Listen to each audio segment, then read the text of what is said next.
Welcome to the Worst of the Riot podcast. Coming up, how many bolts need to be missing before you ground a plane?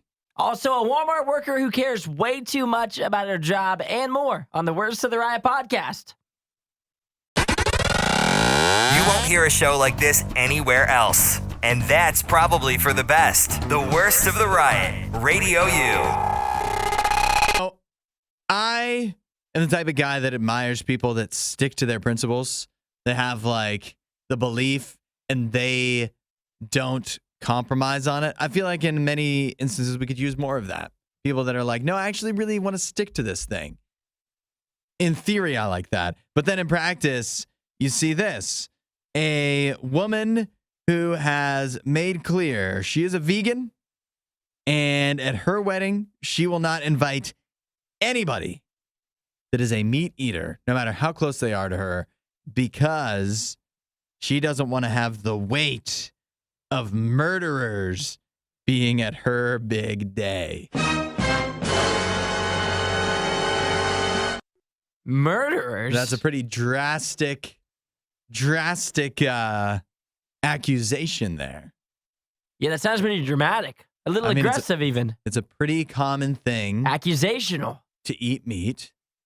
Apparently she's okay with being, you can't not be family with people, but apparently she's okay. These are people that ordinarily everything else equal, it sounds like, she would invite, except that they eat meat. And so they're out of luck. Now, of course, you know what my first thought is, Isaiah? The top reason to go to a wedding? The free food. Yeah. And as much as I don't want to disparage all vegan offerings, because it's not like every single vegan thing is the worst. But the wedding food is not going to be good at the reception at an all vegan wedding. What kind of like appetizers are they teasing you with there? You go from the wedding to the reception, and there's that in between time where they've got like the little pigs in a blanket. There's like little things, little finger foods. And in my mind, I'm like, that's the best time. Like the dinner, awesome. Yep. But I'm really looking for those finger foods and the desserts. That's by far my favorite part of the wedding every single time. Actually, you know what would suffer the most is probably the desserts. Desserts. Yeah. No milk, brother. No milk. There no ain't eggs, no milk. No eggs. Ooh. Yeah, that'd be difficult. I'm thinking best case scenario, you get like fried cauliflower. That's the best case scenario. That's the best case scenario. And yeah, we're just getting to this. Besides the fact she's calling every meat eater a murderer and is so anti-meat eaters that you won't invite. But you know what? It's her wedding. It's her choice. I don't think I would be so upset.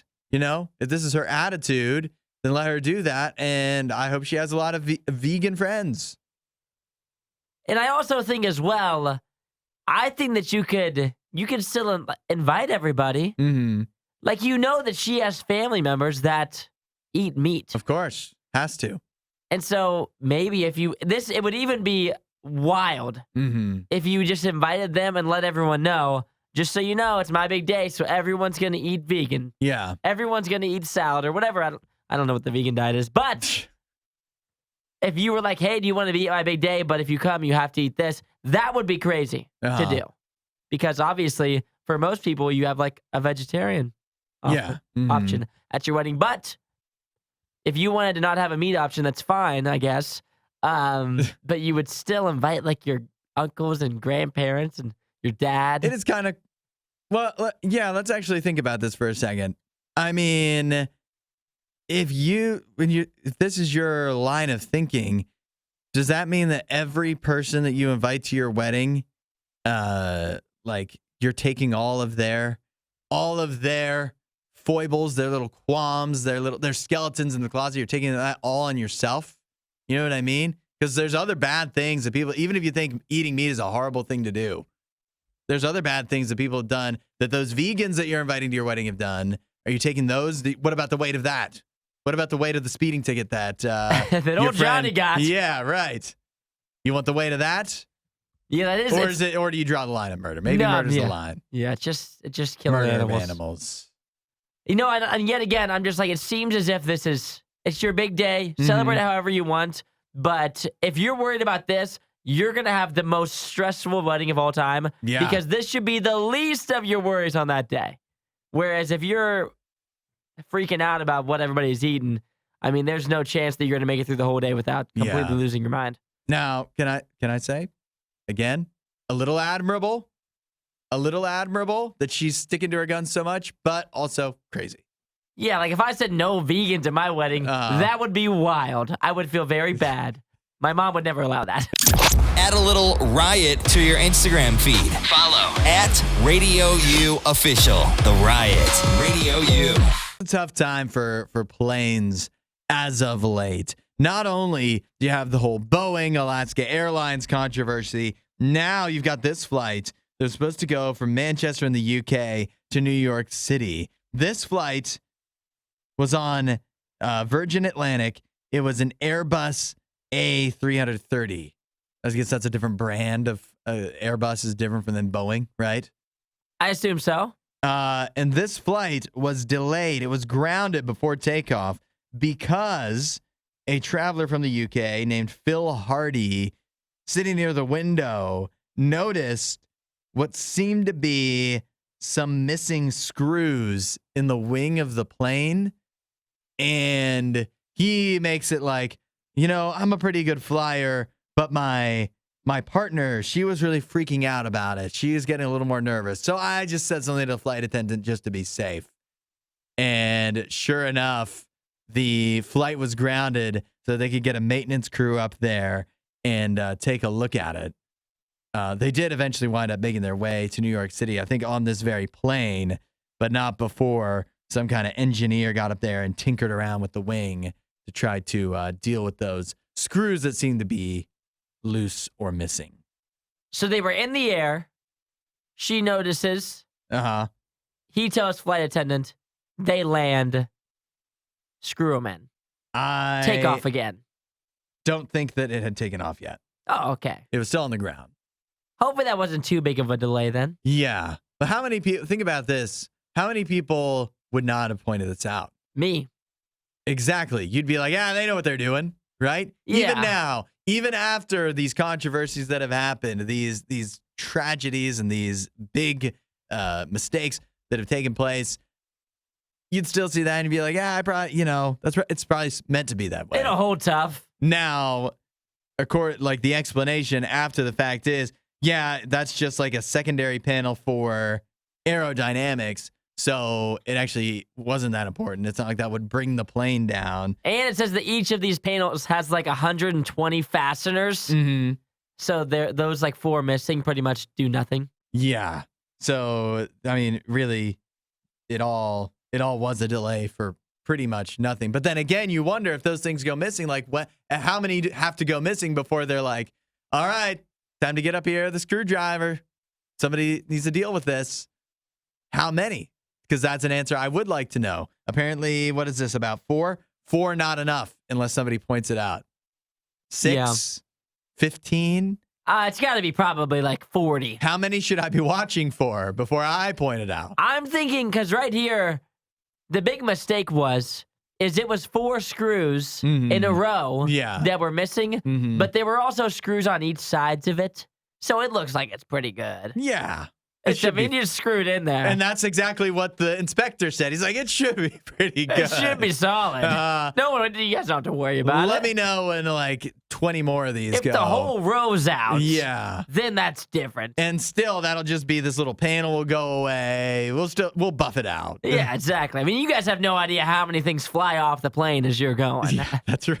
It's not a big deal. We just replace it when it lands. I just also like to think of did these guys that they called out to mess with it, did they even actually do anything? Or it's just like, hey, put on a vest. They just pulled somebody at, get it, put on a vest. Here, we'll give you a screwdriver. Go make it look like you're messing with the wing. Yeah, go out there and start screwing in. Try not to make anything else fall off, but just, look like you're doing something for a little bit. Then we can take off. See, but I understand some people who are freaked out about flying. Yeah. That could probably be a scary moment for them. I would say so. For me, I would be like, we'll be all right. I feel like we should be more scared and we're not. No, we definitely should be. Yeah. Nobody does it better. The Riot Radio U. This is a good time to weigh in at 8772 Radio U with your thoughts on this one. Who's the worst in this story? I've got a Walmart employee, an associate at a store in Wisconsin. This employee, went live on TikTok while she was on the clock, while she was working. Okay? Can we agree? Not advisable. Maybe she didn't have anything to do, but may not be the best choice. But then again, if you're doing that, you're like, what's going to happen? What are they going to do to me? You know? Yeah, realistically, I mean, probably not the best thing to do, going live at work. But I bet on that live broadcast, you could tell if she was working or not. That's right. It'd actually be a good way. Yeah, it's on the record. Are you actually getting stuff done? But she got talked to by her manager. Yet again, this is in Wisconsin. Because apparently, according to the manager, according to the manager, someone and another Walmart employee at another store in California saw her live on TikTok while she was supposedly working and reported that she was live on TikTok while you're supposed to be working. And so obviously word gets to her actual manager, who then goes and talks to her. So who's the worst here? Is it her for being live while working? Or is it this other Walmart associate multiple time zones away, several states away, reporting her? Like, what business is it really of yours? How does it affect you? Yeah, I would say the whole multiple time zones away reporting is crazy. Seeing someone live on TikTok in California or in Wisconsin or Florida, or wherever it is, yeah, and deciding that you're going to call that store and be like, hey, just so you know, one of your employees is live, that seems kind of wild. Now, maybe there's an easy way to tell this. Obviously, I didn't watch the live from the Walmart, but then I start to wonder. I start to think, did another employee from another Walmart actually report her? Or was the manager just using this as an excuse? Because how would the employee from the other Walmart states away know which store this gal worked at? See, that's what she questioned, too, in the comments. She said it took her a long time to figure out how they figured it out. Apparently. Was it something? I mean, it's not unreasonable to think that somewhere over the course of a live, you'd be able to see some kind of identifying thing. But then that person was like really sleuthing the person that was reporting her. So super sleuthing. Yeah, so take it easy. Why are you paying so much attention? Clearly, you're getting a lot of entertainment, it sounds like, out of this gal being live while she's working. Yeah, see, for me, yet again, it seems like a big waste of your time. Like, it's not like you're going to get a raise. That's what I was wondering. What do you gain out of this? Not that you have to do everything for your own gain, but is this really something so important you need to report it? And how much do you care about the success of this Walmart? 11 states away. One succeeds, we all succeed. I guess they're all in. A rising tide raises all boats. Like, if we... It just seems wild. I mean, to call the other California store and be like, just so you know, one of your workers, that seems like a wild thing to do. It does. It's a little far-fetched, but... It kind of feels like when now this is even worse. It's like when you go to Chipotle and they just give you like a little bit of rice. And I'm like, do you really care that much about how much Chipotle's spending on rice? I'm like, can you just give me a full serving? This feels like that is, do you really care that much about how well this Walmart in California, when you're 11 states away, is doing? Why do you care that much? I guess they think Walmart's only as good as its weakest link. This is clearly the weakest link. Yeah. The TikTok live streamer. Yeah. Ruining it. You know what I think? 2 wrongs don't make a right. But I don't think the first wrong was that wrong. The stories you love with the opinions you hate. The Riot Radio U. When you think of dolphins, do you think cute? And I don't know if cuddly is the right word, but they seem so innocent, so playful, so full of joy, so fun, don't they? They do seem like a nice little animal. It's not somehow how they've been propped up in the media over the years, but you don't want to hear what I'm about to tell you about dolphins, because this is one of the most sinister things. If you pay attention, you can find stories. The dolphins are actually, they have much more of a mean streak than you would suspect. Like sometimes even dolphins in captivity, I don't know why I say even, like they're less likely. It feels like they would be more likely because they're all cooped up and trapped, but they'll attack people. They'll do certain wild things to people that'll swim with them. And they've also been shown here, apparently in the wild now, it's been documented that dolphins have been caught attacking baby manatees.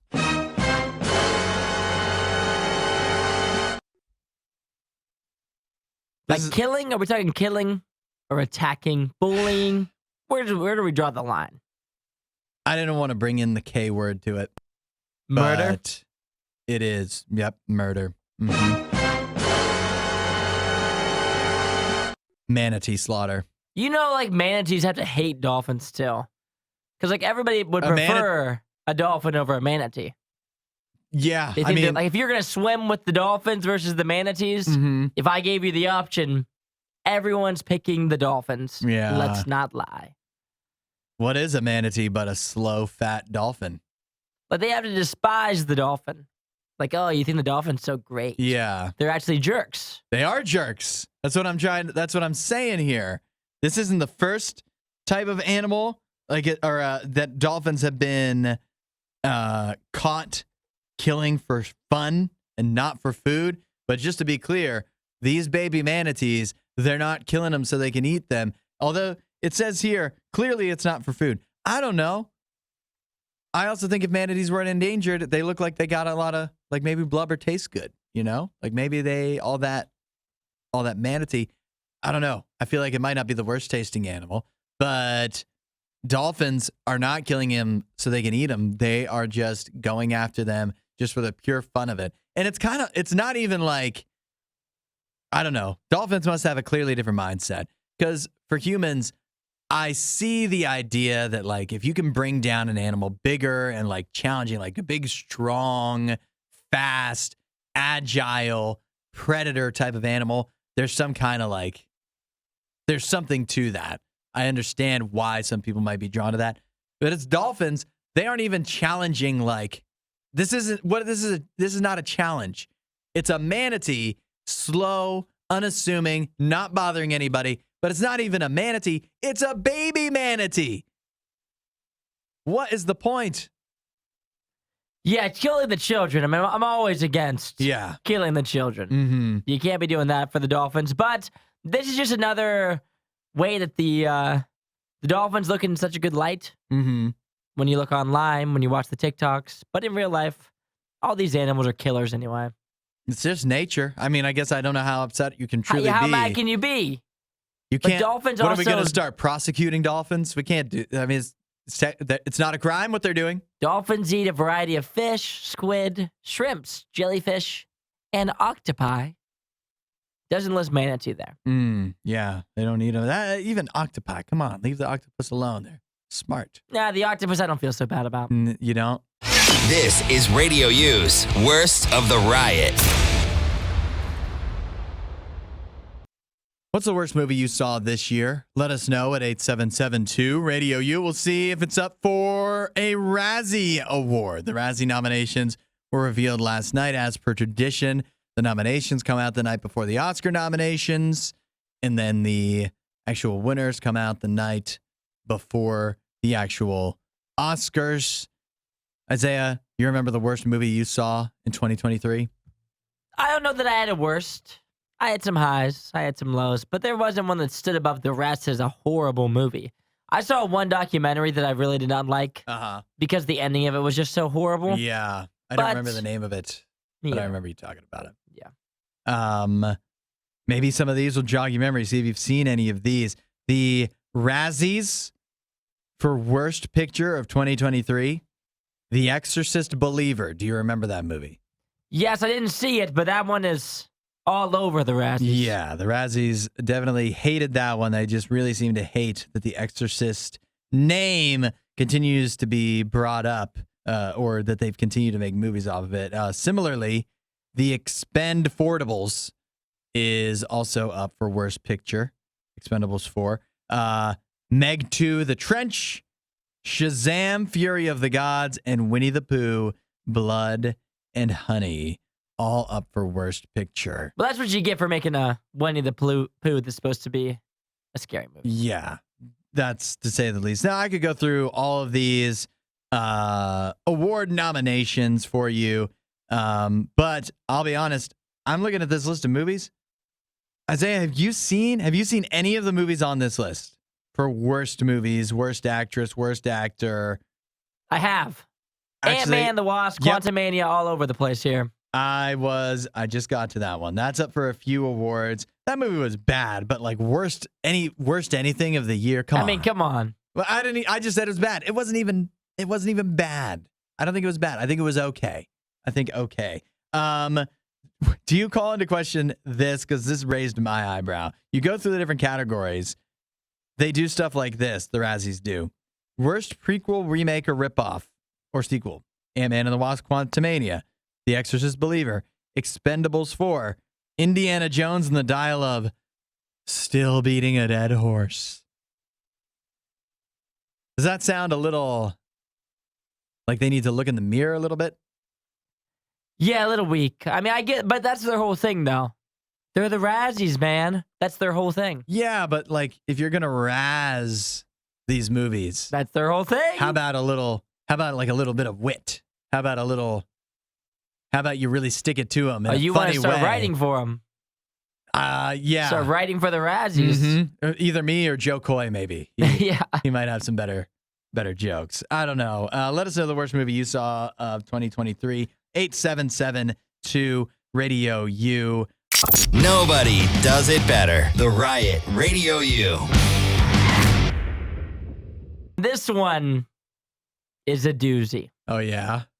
because it is yet to be seen if it will turn out to be pretty factual. Okay. This is the Super Bowl logo conspiracy theory, which you probably see making the rounds on TikTok, Twitter, Facebook, Instagram, pretty much everywhere on social media right now. I've heard a little bit about this, mostly from you. Shocker. But I've also heard various people almost as long as the internet's been around anyways, as long as I've been on the internet, saying that NFL and sports in general is rigged. So there's just one more in the long line. Well, let me just try to convince you even more. Okay. This recently came about in the past 2 Super Bowls. They came out with a new Super Bowl logo, which they switch up every couple of years. Mhm. About every 5 years, they change the style of logos. And the newest style has like the Lombardi trophy in the background. And then it also has the year in Roman numerals. Okay. But the past 3 years, including this year, the Roman numerals are colored in with 2 different colors. Okay. So if we go back to what would be 2022, Yep. Last year. 2022 Super Bowl, so 2 years ago. Got it. That would have been the red or orangish yellow Super Bowl, which many people would say, who was orange and yellow? That would have been the Cincinnati Bengals and Los Angeles Rams who met in the Super Bowl. All right. But if you don't believe that, I get it. I understand. I would consider the Rams to be blue. Or yellow. They're blue. You got to stretch for the conspiracies, brother. And then, so last year, you might be thinking, well, 2 years in a row, that would be kind of A wild. little suspicious. Last year's colors were blue and red. And if you Hold remember, on a second. if you remember last year, that would be the Philadelphia Eagles and the Kansas City Chiefs. Neither one of those teams has any blue. It's like a bluish green. That's what the Eagles are. They're like a green. They're green. It was like the color was green enough. It was like kind of like a teal. Mm-hmm. But And the Super Bowl maybe logo looks like it if your TV was a little off or whatever. It does. But you're thinking, okay, 2 years in a row of it like kind of resembling.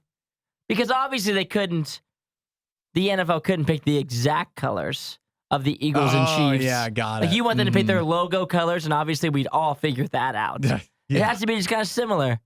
So this year, you might be wondering, as we've made it down to the final 4 teams, and this has been going on for months. People have been talking about this.